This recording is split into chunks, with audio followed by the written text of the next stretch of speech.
Apa itu rasa takut? Takut adalah rasa hormat, rasa kagum yang membuat kita disertai dengan kegentaran. Ya. Sehingga kita perlu ada rasa hormat, kagum akan Tuhan. Di samping mengasihi Dia, dan kita tahu Dia mengasihi kita, tetapi kekudusannya tidak bisa diganggu gugat, dan kita perlu ada rasa takut dalam diri kita. Amin, saudara.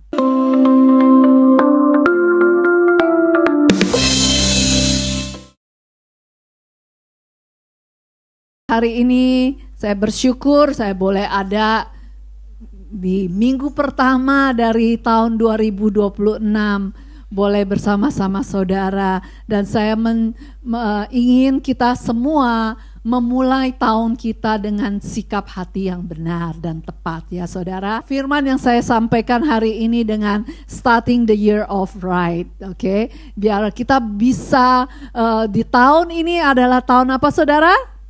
Tahun amanat agung, saudara. Ya, kita tahun amanat agung, kita akan melakukan amanat agung Tuhan.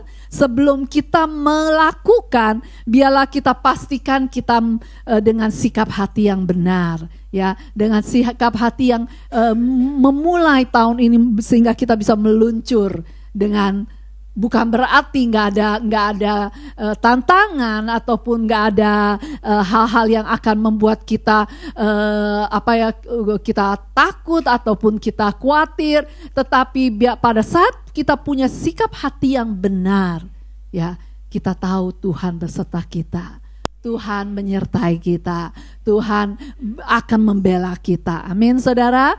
Ya, kita mungkin setiap kali saudara mempunyai satu kebiasaan seperti saya, setiap akhir tahun kita akan sisakan waktu kita dengan Tuhan, bertanya kepada Tuhan, dan mungkin juga kita menghitung semua kebaikan Tuhan. Ya, itu biasa saya lakukan, tetapi tahun ini, tahun lalu, maksudnya tahun 2025, satu hal yang spesial yang nggak pernah saya lakukan, dan Tuhan nuntun saya ke sana adalah untuk menghitung atau melihat hal-hal yang saya gagal lakukan, yang saya tahun 2025 tahun bulan pertama gitu ya, saya bikin satu resolusi, tapi akhirnya di akhir tahun, saya melihat ada beberapa yang saya gagal, belum selesai, belum ini, ya, itu yang baru Tuhan tahun ini, tahun lalu ya, tahun 2025, ya, kita belum biasa karena baru 3 hari, ya, kita belum mungkin waktu nulis tanggal juga kita mungkin masih kebiasaan 2025 ya. Oke, ya, Tuhan menunjukkan kepada saya kegagalan. Ya, kegagalan yang saya belum selesaikan, yang belum saya mungkin gagal lakukan ataupun apa. Dan Tuhan tunjukkan karena kebaikan Tuhan. Ya, karena kebaikan Tuhan, Tuhan tunjukkan kepada saya, dan Tuhan juga mau nunjukkan kepada saudara kenapa saya bisa gagal, kenapa saya bisa seperti kita maksudnya mau ingin panah. Kita tahu goalnya di situ, targetnya di situ, tapi kita miss, kita kelewatan ataupun nggak sampai tujuannya. Tuhan nyatakan itu karena hari ini kita mau belajar, ya, sehingga membuat kita tahun depan, tahun ini 2026 kita boleh memulainya dengan benar, ya. Semua kita kalau saya tanya, ya, apakah engkau mengasihi Tuhan? Pasti kebanyakan bilang, yes, saya mengasihi Tuhan, ya. Tetapi kalau kita lihat, ya, mengasihi Tuhan, Tuhan mengasihi aku, ya, Tuhan mengasihi kita, ya. Di tema Natal kita, kasih setianya untuk selama-lamanya dan selama-lamanya. Kalau kita nggak menaruh porsi yang tepat untuk tahu bahwa Tuhan mengasihi kita akan menjadi besar kepala, kita akan menjadi anak yang manja. Ya, ada berapa banyak orang-orang tua yang begitu mengasihi anak-anaknya, apalagi sekarang ya orang tua maksudnya melahirkan sangat sedikit ya, mungkin satu pun susah sekali ngedapatinya, sehingga mereka mengasihi anaknya dengan begitu rupa dan tidak menegurnya, sehingga anaknya kenapa saudara? Menjadi anak yang manja, anak yang kurang ajar. Betul? Jadi ada begitu juga dengan kita, kalau kita merasakan Tuhan itu mengasihi kita, ya dia mengasihi kita, dia berikan anaknya yang tunggal, yaitu dia sendiri untuk datang untuk saudara dan saya. Kalaupun itu hanya satu orang, yaitu saya ataupun saudara, dia tetap datang karena dia mengasihi saudara dan saya. Tetapi kita juga perlu ada kestabilan, keseimbangan dalam hidup kita. Ya, Tuhan mengasihi kita, dan hari ini kita akan belajar tentang takut akan Tuhan. Katakan sebelahmu, takut akan Tuhan. Ya, agak keras hari ini. Keseimbangan takut akan Tuhan dan cinta akan Tuhan itu harus seimbang, saudara. Sehingga kita tidak menjadi anak-anak Tuhan yang manja ataupun kurang ajar. Ya, nah di dalam baca Amsal ini, yuk kita baca sama-sama. Di Amsal ini yuk kita baca yang depannya aja, yang atasnya aja ya. 1, 2, 3. Takut akan Tuhan ialah stop. Oke. Jadi gampang sekali, definisinya gampang sekali, tetapi melakukannya tidak gampang sama sekali, ya. Jadi apa sih takut akan Tuhan? Yaitu benci kejahatan. Apa itu benci? Ya, mungkin dulu ataupun sekarang saudara masih ada membenci seseorang. Ya. Benci itu tidak suka. Tidak suka yang ekstrim itu namanya benci. Ya. Nah, kalau kita membenci sesuatu, apakah kita suka lakukan itu? Misalnya, kalau saya benci kepada suntik, apakah saya suka ke dokter? Menyerahkan diri suntik dah dokter? Enggak ya. Kalau kita benci sesuatu, kita tidak akan melakukannya. Kalau saya benci akibat dari naik mobil saya menjadi mabok, saya nggak akan suka naik mobil. Saya lebih suka naik apa? Beca. Saya lebih suka naik MTR. Saya lebih suka naik jalan kaki misalnya. Ya, kita tidak akan melakukan apa yang kita benci. Betul? Jadi definisi yang takut akan Tuhan hanya gampang, benci. Nah, kalau kita pernah membenci seseorang, itu tuh, rasa itu tuh harusnya kita lakukan terhadap bukan orang, tapi dosa. Tapi kejahatan. Oke? Jadi benci adalah sesuatu yang ketidaksukaan yang mendalam. Ngelihat juga gak suka, ngedeket pun gak suka. Itu benci. Saya rasa saudara lebih tahu dari saya ya, apa itu benci. Oke. Nah, kenapa kita harus benci kepada dosa? Karena Tuhan benci dosa. Sangat gampang jawabannya. Ya, kenapa kita benci dosa? Karena Tuhan benci kejahatan. Kejahatan apa tuh? Ini belakangnya ada 4. Dan itu adalah akar dari semua kejahatan. Apa? Kesombongan, keangkuhan, kecongkakan, tingkah laku yang jahat, mulut yang penuh tipu muslihat. Itu Tuhan benci banget. Dan harusnya kita benci banget. Nah, yang menjadi pertanyaan, apakah kita benci? Benci kepada kesombongan. Ya benci, tapi saya juga lakukan. Berarti gak benci ya?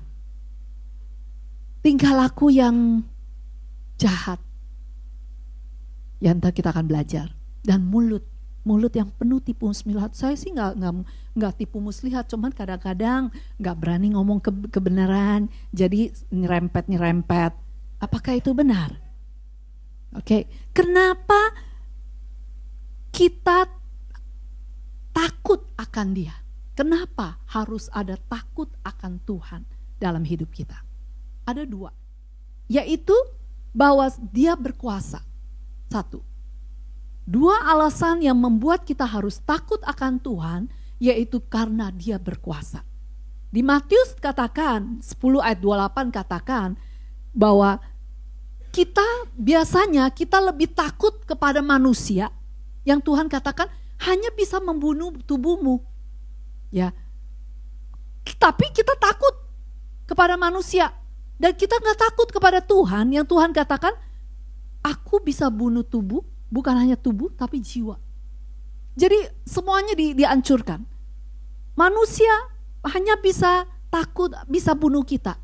Jadi yang kita seringkali lebih takut manusia daripada takut Tuhan.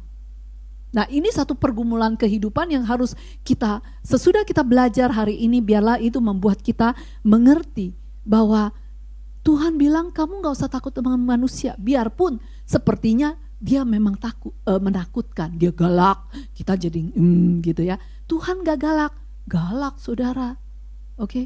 Cumannya kita gak tahu, cumannya kita meremehkan Tuhan, cumannya kita pikir Tuhan maha pengasih, Tuhan maha penyayang, kalau saya sorry Tuhan akan ampuni.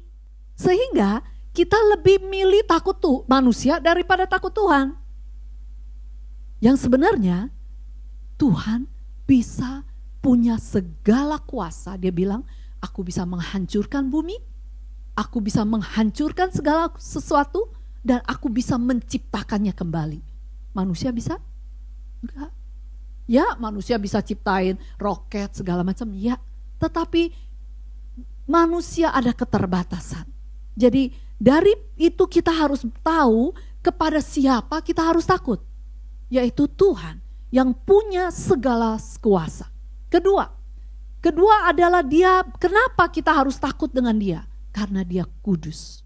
Katakan lagi, karena Dia kudus. Di 1 Petrus 1 ayat 15-16 katakan, tetapi hendaklah kamu menjadi kudus di dalam seluruh hidupmu, sama seperti Dia yang kudus yang telah memanggil kamu. Sebab ada tertulis, kuduslah kamu sebab aku kudus. Kekudusan Tuhan itu tuh gak bisa dikompromi. Ya. Lainnya mungkin masih bisa ditawar-menawar. Nah, kita punya orang tua, ya. Orang tua pasti mempunyai banyak peraturan sifatnya yang kita tahu, oh dia bisa ini, bisa itu. Tetapi kalau kita bisa mengenal orang tua kita, ya, kita akan tahu yang mana nggak bisa diganggu gugat. Ada yang bisa dirayu-rayu dikit, boleh ya boleh. Biarpun itu juga menjadi bagian Dia. Seperti juga dengan Tuhan, ya. Tuhan itu maha pengasih, maha pemurah, maha segala macam, maha besar, maha agung, ya. Tetapi yang nggak bisa dikompromi adalah Dia kudus. Tanpa kekudusan kita nggak bisa ketemu Tuhan, dan kalau kita nggak kudus, kita ketemu Tuhan yang adalah mati. Kita mungkin ingat ceritanya ya tentang Daud, ya. Daud punya niat yang baik kan untuk membawa tabut Allah kembali ke Yerusalem. Nah, karena sudah sejak zaman Eli, ya zaman Nabi Eli, tabut itu diambil orang Filistin terus dikembalikan, ditaruh di tempat seorang imam. Nah, waktu Saul menjadi raja dia tidak mengindahkan. Tapi waktu Daud sudah menjadi raja, dia ingat tabut Allah dan dia mau membawa tabut itu kembali. Ya, kembali ke Yerusalem, dekat dengan Dia karena Daud mencintai Tuhan. Oke? Cinta enggak cukup untuk hanya kita bertahan. Dia mencintai ini dan dia tidak tahu, dan dia pakai kereta untuk mengangkut tabut itu ke Yerusalem. Dan diiringi dengan dua anaknya, salah satu nabi, imam waktu itu adalah Usa. Usa mempunyai hati yang baik. Waktu itu kereta ya, kita tahu dulu pasti jalanannya gak selicin sekarang gitu ya. Nah, dalam perjalanan itu ya, keretanya goyang dan tabutnya hampir jatuh. Dan Usa dengan niat baik, dia mencoba menopang untuk supaya tabut itu jatuh. Tapi kita tahu apa yang terjadi. Tuhan membunuh Usa. Karena kita gak bisa main-main dengan kekudusan Tuhan. Karena dia kudus. Daud saat itu menjadi marah. Ya, marah kenapa? Karena dia pikir, kok Tuhan gitu sih? Saya kan niat baik. Ya, bawa tabut Allah, saya mau Tuhan dekat dengan aku bawa. Usa kan punya niat baik, lihat tabut itu jatuh dan dia pengen menolong supaya tabut itu nggak jatuh. Kenapa Tuhan bunuh dia? Jadi kekudusan Tuhan nggak bisa diganggu gugat. Kenapa itu menjadi alasan kenapa kita harus takut akan Tuhan? Satu, dia berkuasa. Dua, dia kudus. Ya, apa itu rasa takut? Takut adalah rasa hormat, rasa kagum yang membuat kita disertai dengan kegentaran. Ya, sehingga kita perlu ada rasa hormat, kagum akan Tuhan. Di samping mengasihi Dia dan kita tahu Dia mengasihi kita, tetapi kekudusannya tidak bisa diganggu gugat dan kita perlu ada rasa takut dalam diri kita. Amin, saudara. Oke, ada beberapa tingkat takut akan Tuhan. Ada 4 tingkat ya yang kita mau belajar hari ini, dan kita mau di manakah tingkat saudara, biarlah kita naik tingkat ya. Takut akan Tuhan ini bukan satu proyek yang cuma setahun, tapi seumur hidup kita ya. Dan biarlah ini membuat saudara, ya Tuhan, saya mau takut akan Tuhan. Ya, ntar kita lihat upahnya. Oke, pertama adalah tidak melakukan dosa karena takut akan konsekuensi. Ya, ada seseorang, dia membenci seseorang dan dia ingin orang itu mati. Tetapi dia nggak melakukannya, dia nggak membunuh dia. Karena kenapa?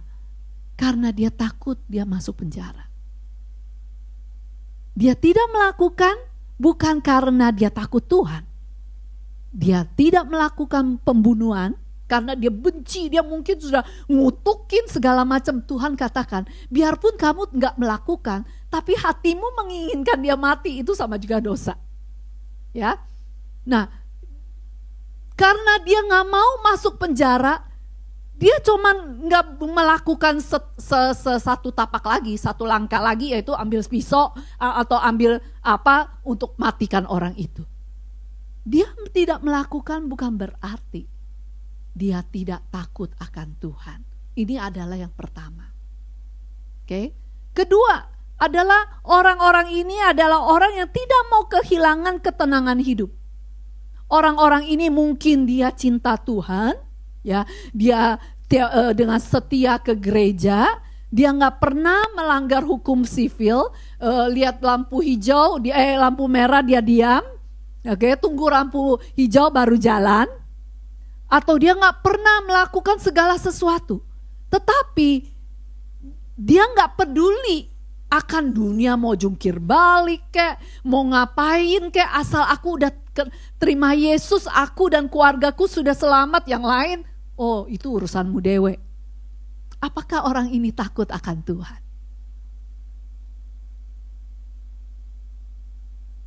Ini apakah itu saudara? Ya, ya, dia sepertinya hidupnya baik-baik, beri perpuluhan, setia ke gereja, segala macam. Tapi kalau kita tanya, apakah dia pernah mendoakan seseorang yang dia tahu orang itu akan binasa ataupun memberitakan Injil kepada dia? Dia tidak lakukan karena dia pikir itu kan urusan dia, bukan urusan saya. Asal saya dan keluarga saya selamat, beres. Orang ini hanya tidak mau kehilangan ketenangan hidup. Ya, dia cuma lakukan itu hanya untuk dirinya sendiri. Tapi Tuhan katakan, hidup kita harus jadi berkat. Kita diselamatkan untuk dijadikan berkat, untuk menyelamatkan, jadi alat bagi keselamatan dunia. Ketiga, yang mungkin saya pikir adalah kebanyakan kita, adalah orang-orang yang tulus, yang mempunyai kerinduan untuk menyenangkan hati Tuhan Yesus. Dan orang-orang ini mungkin gak mau berbuat sesuatu yang menyedihkan atau menyakiti hati Tuhan. Tetapi dari waktu ke waktu, orang itu jatuh dalam dosa. Kenapa dia bisa jatuh dalam dosa? Bukankah dia merindukan menyenangkan hati Tuhan? Bukankah dia punya satu goal, dia gak mau menyakiti hati Tuhan? Karena, saya kasih jawaban, karena dia dalam hatinya, dia tidak mempunyai takut akan Tuhan yang sepantasnya, yang harusnya. Kalau itu saudara dan saya hari ini, ayo kita perdalam takut akan Tuhan. Kita minta takut akan Tuhan. Keempat, golongan keempat ini adalah tingkat yang keempat yang kita mau nuju semuanya. Amin. Katakan yes, aku mau ke level yang keempat. Amin. Adalah orang-orang yang takut akan Tuhan dan membenci dosa. Nah, perbedaan antara 3 dan 4, level 3 dan 4 adalah mereka memang mencintai Tuhan, tapi mereka gak membenci dosa.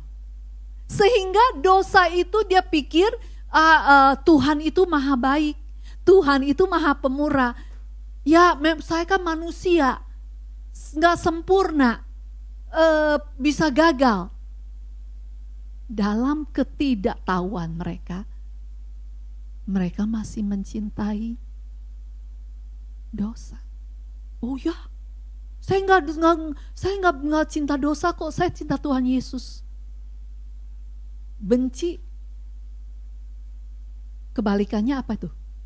Biarpun tanpa setahu kita mungkin nggak cinta, kita lakukan itu berarti kita setuju. Kita nggak membenci. Ingat tadi ngomongan saya? Pada saat kita membenci sesuatu, kita tidak akan pernah melakukannya. Kalau saudara pernah merasakan makan cabai itu membuat saudara perih, sakit tenggorokan, perut sakit segala macam. Kedua kali atau besoknya atau lain kalinya, apakah saudara akan makan cabai lagi? Enggak. Kita enggak akan makan lagi. Oh, tetap makan. Tetap makan. Oh, jadi senang ya sakit. Kita tidak akan makan dan kita tidak akan pernah diajak teman, yuk makan malat fowo misalnya atau apa. No, gak mau. Karena saya tahu waktu saya makan mungkin akan membuat saya sengsara. Kita membenci. Gak ada orang yang membenci sesuatu mau melakukan sesuatu. Ya, misalnya saudara ya benci itu tuh gak suka yang mendalam ya. Saudara gak suka kacwa. Ada yang suka kacwa? Saudara akan pastikan rumah saudara gak ada kacwa. Kalaupun malam hari ketemu kacwa, saudara gak akan tidur sampai kacwa itu hilang. Betul? Itu sama dengan kita pada saat kita cinta dan membenci dosa. Ya. Nah, level keempat adalah mereka, apakah mereka berarti mereka gak pernah melakukan kesalahan atau dosa atau pelanggaran? Yes, orang-orang di level 4 ini mereka akan melakukan, pasti ya, dalam hidup itu kan pasti ada melakukan ini. Bedanya ya, adalah mereka cepat sadar, bertobat dan bersedia merendahkan diri di hadapan Tuhan di hadapan umum kalau disuruh, diperintahkan oleh Roh Kudus? Seperti Daud. Daud adalah orang yang Tuhan katakan the man after God's own heart. Ya, orang yang berkenan di hati Tuhan. Tapi apakah dia gak pernah melakukan kesalahan? Kejahatan? Wow, lebih dari saudara dan saya. Ya, dia ambil istri orang, dia bunuh orang itu untuk mendapatkan istrinya. Itu kejahatan yang luar biasa. Tetapi dalam Daud melakukan dosa, kita tahu pada saat dia ditegur, dia langsung bertobat. Dan dia tidak melakukannya lagi. Itu perbedaan. Kenapa Daud bisa takut akan Tuhan? Apakah cuma sekali dia buat itu? Dia ada lagi. Ya tadi Usa, karena ketidaktahuannya dia lakukan kesalahan. Dan yang berikutnya adalah dia pernah dengan kesombongannya. Dia mau menghitung, wah gua rakyatnya udah punya berapa nih. Bangga kan kalau rakyat banyak orang yang support dia, kerajaannya kuat, hebat. Bangga. Dia menghitung sensus. Dan Tuhan mentulai. Di dalam mencintai Tuhan seperti Daud, kita tahu ada takut akan Tuhan di dalam dirinya. Karena dia melihat Tuhan kekudusannya gak bisa diganggu gugat. Amin saudara. Sehingga kita perlu mengerti. Dan kita juga bersyukur kita ada di gereja yang DNA-nya Daud loh saudara. Jadi berarti kalau DNA Daud bukan hanya doa pujian penyembahan. DNA berbicara tentang ciri-ciri khas. DNA orang tua saudara ada diturun ke saudara, berarti ada sifat-sifat ataupun ada yang DNA itu ada, pasti ada dikit banyak, pasti ada di dalam diri kita. Jadi kalau kita di dalam gereja yang ber-DNA Daud, harusnya kita mau mencapai takut akan Tuhan dan apa saudara? Membenci dosa. Ayo katakan benci dosa. Oke? Ya, biarpun sekarang belum, kita mau next target benci dosa ya. Oke, benci dosa dan kita bersyukur. Kita di dalam gereja yang Bapak pembina kita, Pak Niko adalah seorang yang takut akan Tuhan. Jadi kita di DNA kita memang di sana dan kita perlu meningkatkan takut akan Tuhan di dalam diri kita. Kenapa kita harus takut akan Tuhan? Di Yesaya 59 ayat 2 katakan, ya, dosa bukan hanya menghalangi kita, ya, memisahkan kita di sini katakan dengan Tuhan, tapi dosa juga menghancurkan hidup kita. Kalau kita tahu, ya, dosa itu menghancurkan kita. Sehingga Tuhan menginginkan setiap kita tidak main-main dengan dosa. Tuhan menginginkan kita benci dengan dosa. Karena Dia mau bersekutu dengan kita. Dia mau tidak ada yang memisahkan kita dengan Dia. Amin. Seharusnya kalau kita disadarkan akan dosa kita, itu kita harusnya mempunyai respon yang benar, yaitu bersyukur. Kita harus bersyukur dan menanggapinya dengan serius, saudara. Ya, kenapa bersyukur? Ya, karena di ayat ini katakan ada orang-orang yang merasa dirinya suci, padahal hidup dalam dosa. Kenapa ya? Terus sudah gitu di Mazmur 19 juga katakan, tetapi bagaimana aku tahu tentang dosa-dosa yang tersembunyi dalam hatiku? Sucikanlah aku dari kesalahan yang tersembunyi. Dan di ayat ini dikatakan, dari 3 ayat ini kita perlu mengerti ada hal-hal yang kita bukannya ya tersembunyi bagi kita, tapi bukan tersembunyi bagi Tuhan. Ya, seperti kalau saya bawa mobil, saya ada kaca depan, ada kaca samping. Ya, kaca depan dan kaca samping itu untuk membuat Saya mengerti waktu saya mau pindah jalur atau apa, saya boleh cek dulu ya. Cek dulu ada mobil di kanan saya atau di kiri baru saya pindah. Tetapi ada kalanya saya tuh nggak kelihatan mobil di belakang. Kenapa? Karena dia terlalu dekat dengan saya. Ya, mobil saya di sini, mobil dia di sini, dan saya nggak kelihatan karena kaca itu udah nggak bisa lihat dia. Itu namanya titik buta. Begitu juga dengan hidup kita. Yang katakan sepertinya suci ya. Ada orang-orang yang merasa dirinya suci, dia fine-fine aja, segala sesuatunya baik, tetapi hidupnya dalam dosa. Itu ada titik-titik buta yang kita gak kelihatan.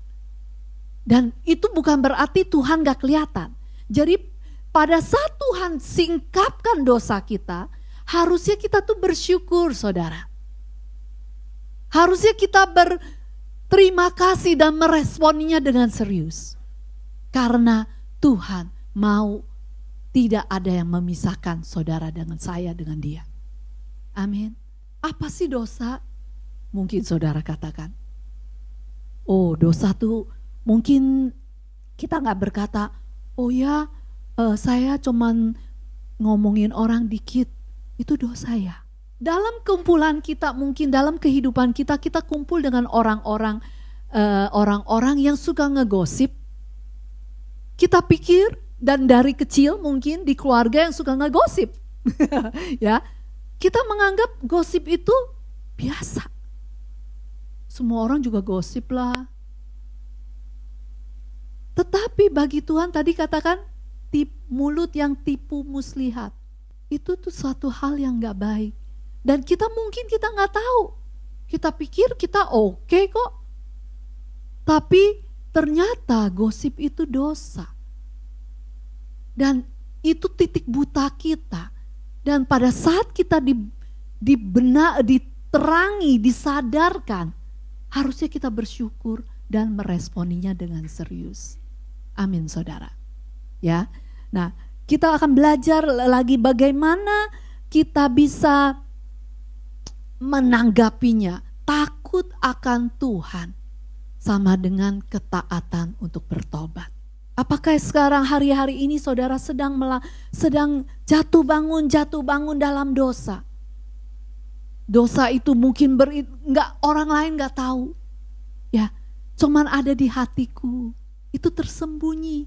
Mungkin kita juga nggak pikir itu udah selayaknya saya membenci dia, selayaknya saya nggak suka sama dia, selayaknya saya menginikan dia, tapi Tuhan bilang,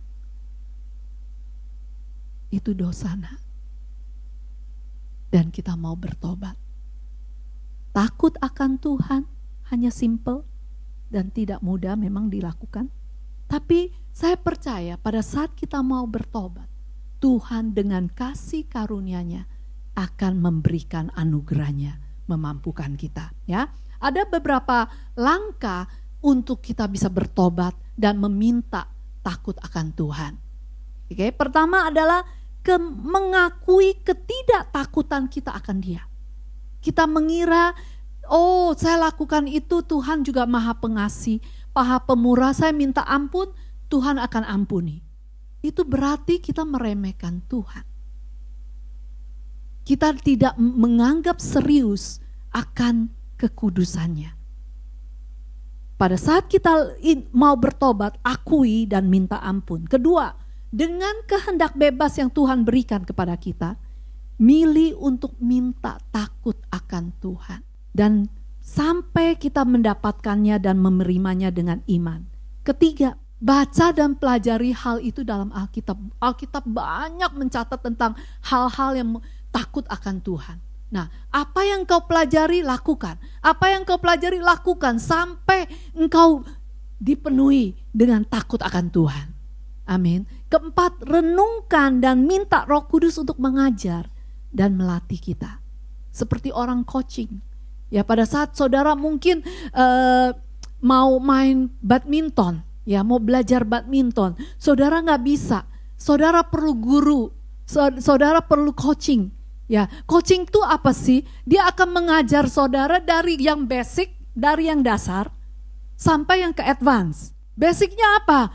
Cara kita pegang raket, ya, cara kita berdiri, cara kita kita berdirinya memposisikan diri kita. Itu perlu coaching. Kalau enggak kita akan terluka, kita akan capek, mungkin akan segala macam. Kita perlu minta, apalagi kalau saudara tidak punya orang tua ataupun mentor yang pernah mengajari saudara tentang etika, tentang sopan santun, tentang hal-hal yang benar dan tidak benar. Saudara tumbuh sendiri, sehingga pada saat saudara ada di lingkungan mana, itu yang dianggap benar, saudara anggap benar. Kalau saudara mau hidup takut akan Tuhan, minta Roh Kudus yang melatih, yang mengajar saudara. Mulai dari yang basic, mulai dari yang dasar. Ya, ajari saya Tuhan, Roh Kudus, ajari saya bagaimana hati saya harus saya jaga hati saya. Ajari saya bagaimana saya harus memakai pikiran saya. Ajari saya bagaimana saya harus bercakap-cakap. Ajari saya bagaimana saya harus bersikap. Itu yang kita bisa minta dengan Roh Kudus. Tanda kita sudah menerimanya adalah jika sikap hati kita baru terhadap dosa. Yang dulunya kita anggap dosa, ya semua orang juga berdosa kok. Kalau kita udah punya pemikiran itu, berarti kita menganggap berdosa itu sudah biasa.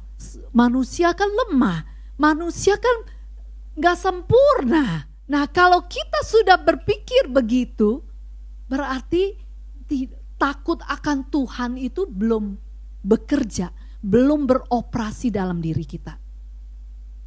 Tuhan katakan takut akan Tuhan adalah apa saudara? Membenci dosa. Akan ada sikap hati yang baru, kita akan benci sekali sama dosa. Dan pada saat kita benci, kita nggak akan lakukan. Kedua, kalau kita sudah tahu, kita sudah menerimanya jika respon kita kepada Tuhan yaitu akan lebih serius. Tuhan ngomong apa kita anggap serius. Ketaatan yang diundur-undur sama dengan ketidaktaatan. Ketaatan yang gak dikerjakan apalagi lah itu memberontak terhadap Tuhan. Jadi kita pada saat ada takut akan Tuhan, Tuhan berbicara kita akan segera lakukan. Kita gak mengambil alasan ini dan itu untuk tidak melakukannya. Biarpun mungkin nantinya kita lakukan. Kita akan membenci dosa lebih mendalam. Seperti ketemu bebuyutan. Biasanya kalau kita ketemu orang yang kita sebel banget ya. Saya gak bisa ngungkapin gimana benci sih ya. Sebab ya saya udah di hatinya dia dibarui Tuhan. Jadi gak ada benci ya. Jadi saya gak tahu, tapi kalau ada mungkin saudara ada nggak suka sesuatu, seperti saya nggak suka nggak suka tikus, ya saya paling takut sama tikus saudara, ya jadi tikus itu kalaupun dia diam di situ saya udah kelenger dulu mungkin, oke.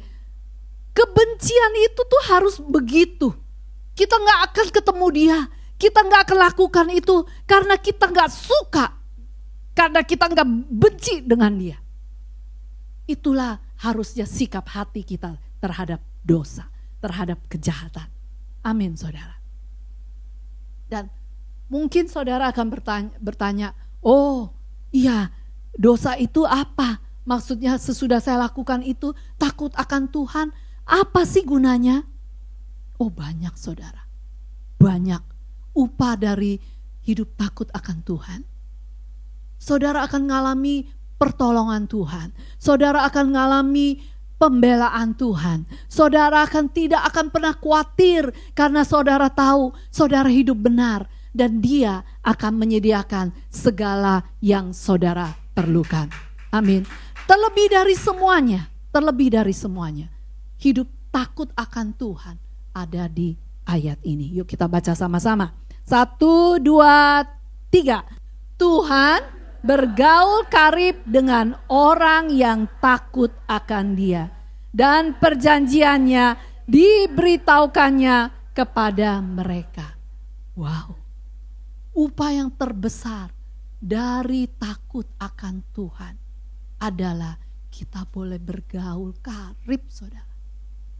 Bayangkan, bergaul karib.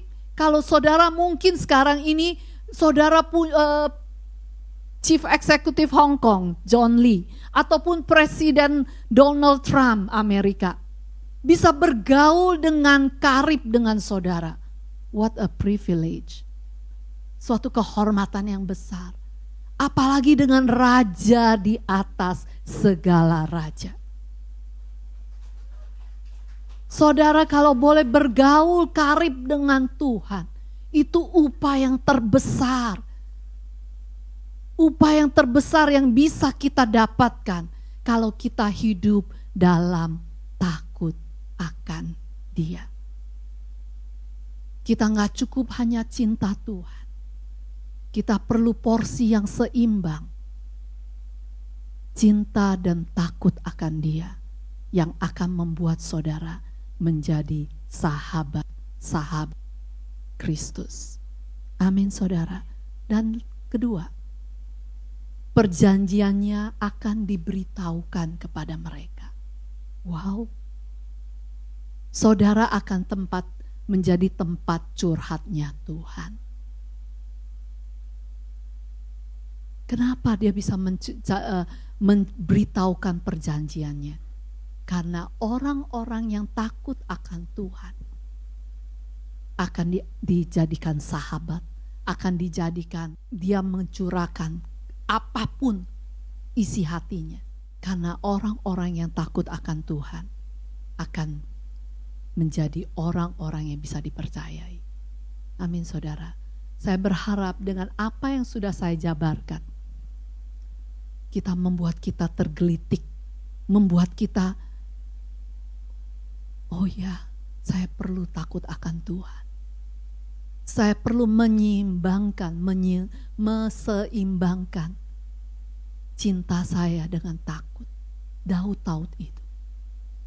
Dia sudah alami dan dia lakukan. Begitu juga dengan saudara dan saya. Biarlah kita memulai tahun ini dengan katakan, Tuhan, aku minta hati yang takut akan Tuhan lebih lagi. Dia pasti akan memberikan. Karena kenapa? Karena dia serius dengan saudara. Karena dia mau bersekutu dengan saudara. Dia mau menyatakan dirinya kepada saudara. Dan tanpa kekudusan kita gak bisa bertemu dengan Tuhan. Amin, saudara. Yuk kita bangkit berdiri.